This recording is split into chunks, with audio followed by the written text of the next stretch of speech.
You speak Italian? I am Italian.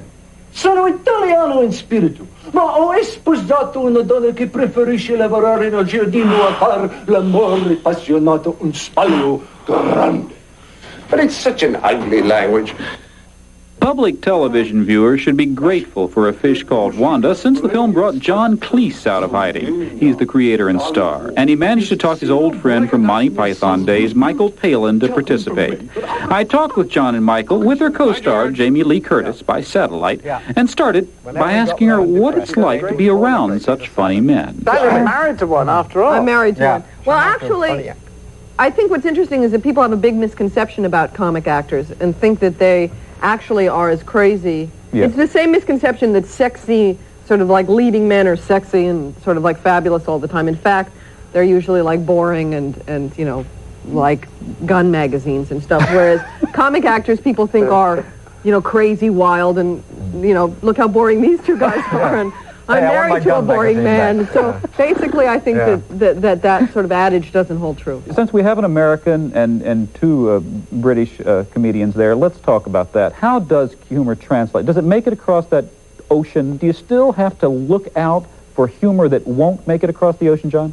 Yeah, all the time. In fact, once I decided that this film really had two key Americans in it and two key British in it, then by working on Jamie's part with Jamie over a period of 18 months, we wrote it together, and then working with Kevin Kline on his part over the same period, we kind of made sure that the American characters were 100% right. And at the same time, Jamie and Kevin and the producer, Michael Schamberg, also checked that the plot and all the other aspects were totally comprehensible.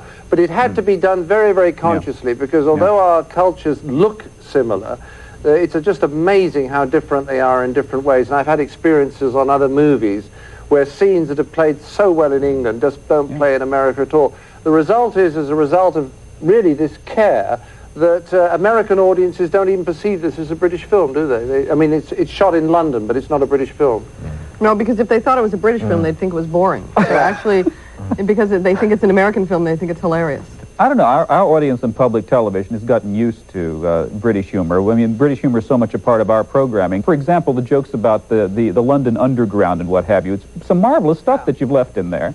Oh, yes, but the point is that that's understandable by everyone. The problem when you make an audience, make a film is this. Economics, vulgar old economics come into it. And that simply means that you have to take into account the fact that if the PBS audience are going to go to the movie, that won't be enough. There is one type of humor that Michael does in this movie that perhaps is still more common on British television and in British films than in American films. Working with the stammer, working with some types of physical humor. Somehow, Michael, you managed to get away with it. I don't get the feeling that you're putting it down. In fact, I believe your father had a stammer, didn't he? Oh, yes, but I mean, it wasn't just that he had the stammer, it was what sort of character Ken was, and really you've got a character there. It doesn't matter really how he speaks, as long as he could put across all these frustrations, all these great, you know, urges and desires that Ken has that never ever work out. You know, everything he tries fails. Well, Michael, Jamie, John, thank you very much. Yeah, very nice. Bye-bye, PBS.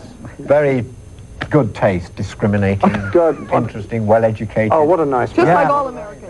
With Michael Palin, Jamie Lee Curtis, and John Cleese, I'm Patrick Stoner.